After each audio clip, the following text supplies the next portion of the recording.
Rise and shine with Dr. Nina. This is your breakfast show.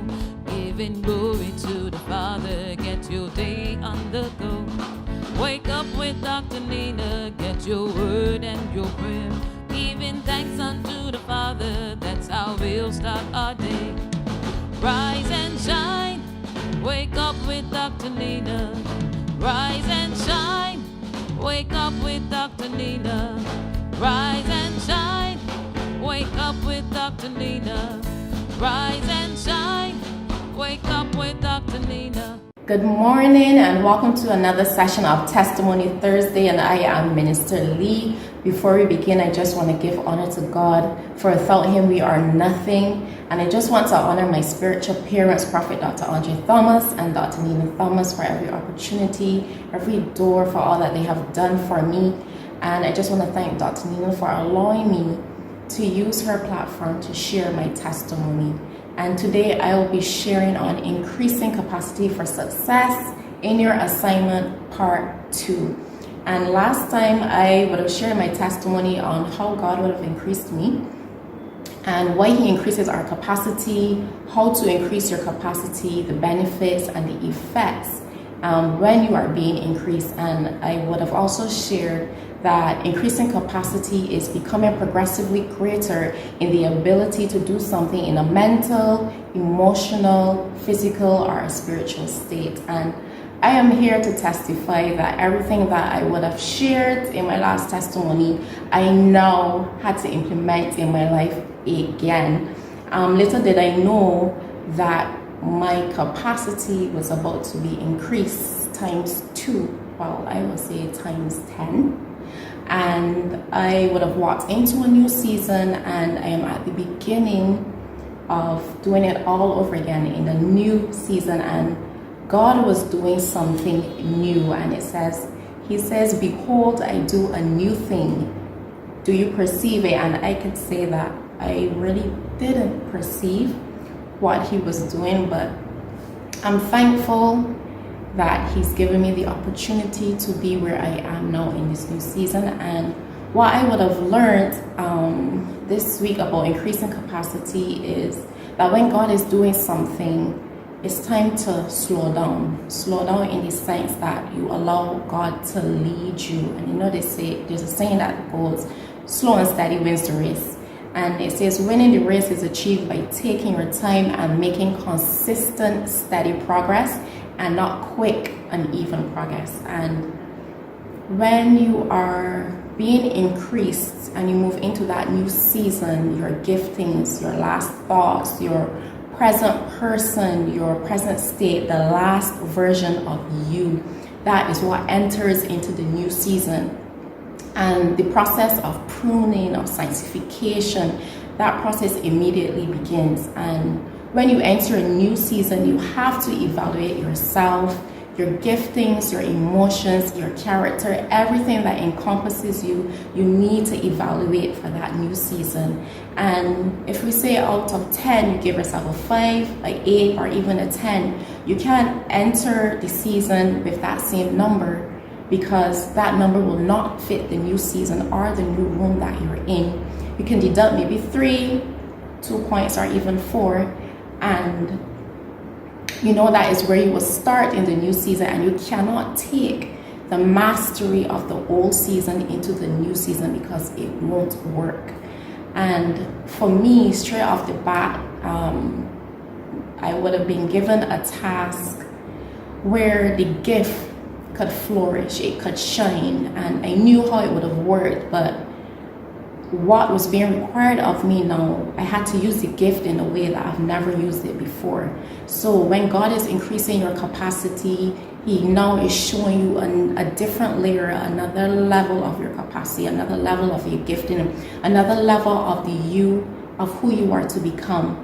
And it is usually the deep calling to the deep. And I was mentally and emotionally stretched, and because I knew my capability, I was trying a bit to short circuit the process because of the gift and how I knew it would have functioned. But what was really required in this new season was more patience and more trusting in God and allowing Him to lead me in this new season and this new process. And because what God was doing, He was allowing me to learn new things, learn how the gift works before He gave me the answer in completing what was before me. And for the last 7 days, I have had multiple graceful failures, but on each day there was something to be learned. And I could see once I learned in that moment, there was a steady progress. I got the answer in increments. So if at any point, if there is a case where at any day that you haven't learned anything new, something is definitely wrong. There's always something that you can learn each day. So it says in Galatians 6:9, let us not become weary in doing good, for at the proper time we will reap a harvest if we do not give up. And at one point, I would have messaged Dr. Thomas and I told him, I was like, I'm struggling, like I don't know what to do. I really feel lost. And after encouragement and then giving me some instructions, I followed those instructions and I continued to press in. I had to push past the frontal lobe. And when God is increasing you in your capacity, you must persevere, bypass what you're feeling, bypass the outside elements, and just continue to reach the intended goal. And it says in 1 Corinthians 9:24, know ye not that they which run in a race run all, but one receiveth the prize. So run that ye may obtain. And in Romans 5:3-4, it says, not only that, but we rejoice in our sufferings, knowing that suffering produces endurance, and endurance produces character, and character produces hope. And though it speaks of a spiritual prize in the natural, I needed to persevere, stay disciplined, and focus until I completed this task. And great things take time. And when you perceive that God is doing something new, you have to be flexible. You have to be at peace. You have to be patient. You have to trust God. You have to be willing to learn. You need to be willing to be teachable and have persons around you that will motivate you and to hold you accountable. And for every obstacle that you face, and when all the obstacles that I would have faced during these last couple of days or couple weeks, I had to strengthen myself. And just as David strengthened himself, you need to strengthen yourself. Strengthen yourself in the Lord. And how do you strengthen yourself in God? You need to reinforce the word in your life. Declare it and decree it and speak life into yourself. Stand on God's character. He's not a man that would lie. Be resilient, be unchanging, solely depend on God, and remember how God would have come through for you time and time again. And as I reflected and even as I speak, I could see that increasing capacity is the secret to a smooth transition into a new season. And the definition of transitioning is based on the Merriam-Webster dictionary. It defines it as to cause something or someone to change or shift from one state, subject, place, etc. or another. So it's moving from point A to point B, where there's a bridge that is connecting the 2 points. And you can either have a smooth transition, or you could decide to have a traumatic and dramatic transition. You could either choose to be like Jonah. Jonah had a rough transition. God gave him an instruction. He could have followed it, and he wouldn't have ended up in the belly of a fish for 3 days. Or you could be like Elisha, who followed the prophet Elijah, where he would have received Elijah's mantle after he was taken up into heaven by a whirlwind. And transitioning is all about time and chance. We have to perceive what God is moving, when God is moving, what He's trying to do in our life. all the doors that he's trying to open, the different opportunities. You have to seize these moments because it's the possibility of it coming back around. It might not be likely. And transitioning is God moving you from the hidden stage, from the preparation stage, and bringing you out into the execution phase. And as I share, I realized that there were opportunities in the past that were given to me, that were open to me, but I opted out because of fear, lack of confidence, self-esteem, and I would always say no. And when we opt out of what God is doing for us or what He wants to do in our lives, we delay ourselves, we delay the advancement of others, we delay the solutions that we are supposed to serve to others. And me sharing my testimony last couple weeks ago was also a barrier breaking moment for me, because I'm not one to speak in front of a camera or to speak in front of persons. So this time around, if Prophetess had asked me to come do Testimony Thursdays, I'm pretty sure I would have said I don't have a testimony. So I am happy I answered the call. I'm happy that I said yes to be here and to overcome also that fear of not being able to speak publicly. And I just want to say thank you to Dr. Nina again for giving me this opportunity.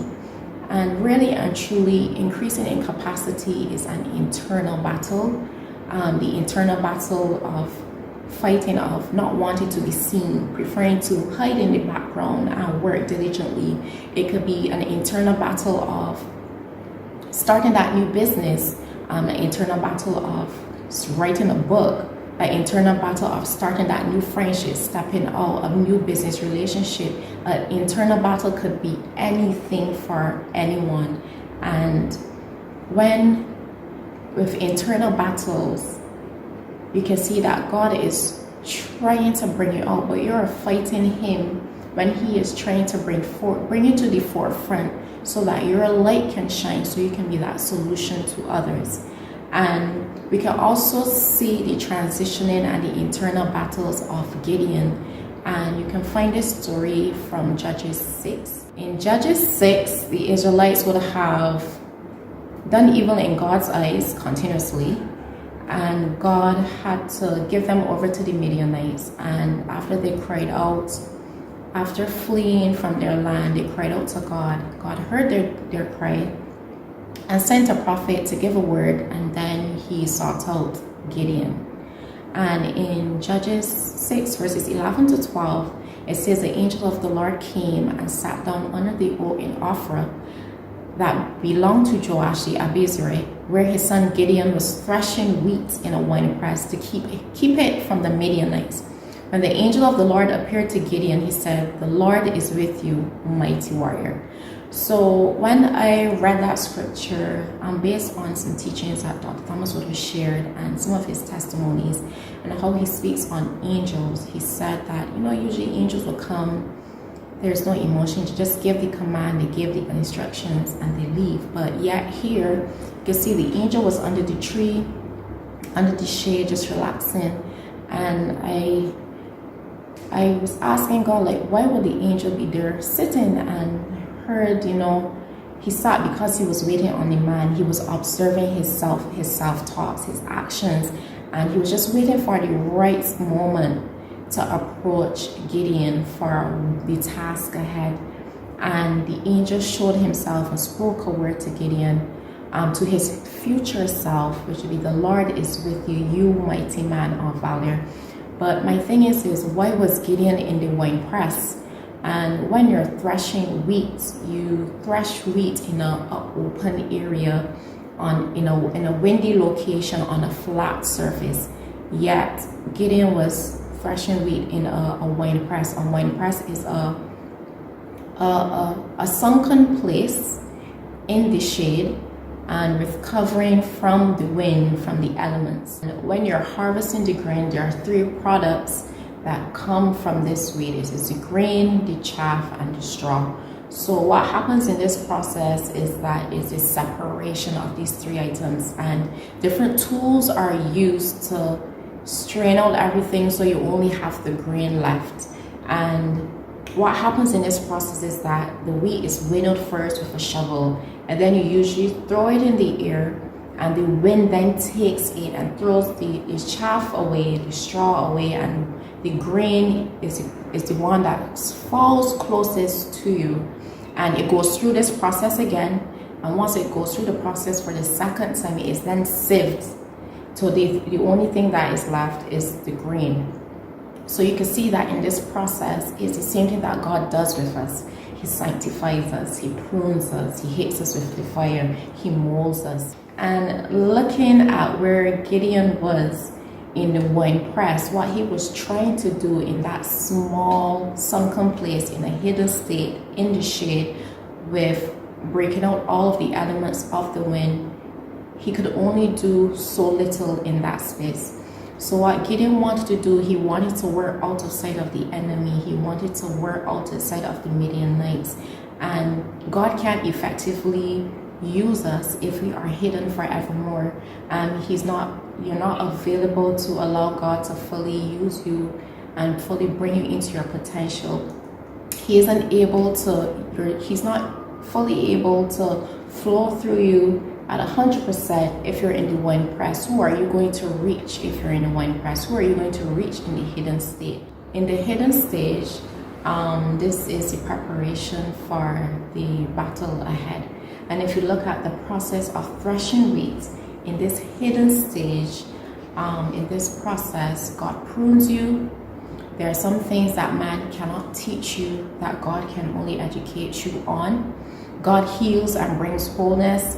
There are different levels of sanctification and separation, deeper revelation through the word, meditation and fasting, new levels of trust in God, different levels of encounters. There's deliverance in the secret place. You discover your gifts and you develop them. You'll be filled with the word, and more so a deeper prayer, deeper praise, and a deeper worship. And through Gideon's curiosity, God would have proved himself. He would have reassured him through signs. Gideon was obedient after he received that sign. God reassured him. He was going through the process, and finally, after through it all, Gideon came into alignment for what God was calling him to, and he was able to really fall into alignment to what the angel would have said to him. The Lord is with you, you mighty man of valor. And Gideon would have needed that tangible evidence, and we all need that tangible evidence. I need that tangible evidence, to reassure myself and to reassure yourself and to solidify what God is doing in you for that assignment. So all that last remaining doubt and fear and worry that Gideon had, those encounters, all the signs, the miracles, the wonders, the supernatural happenings, all of that was able to disintegrate all of those things. And God seeks to increase our capacity, and this is where I end. And God increases our capacity because we are the solution for the problems and the force for impact to our generation. And I pray that you've been blessed. I pray that God increases your capacity. I pray that you have a smooth transition into your new seasons up ahead. And just want you to look forward to Prayer Fire Fridays tomorrow.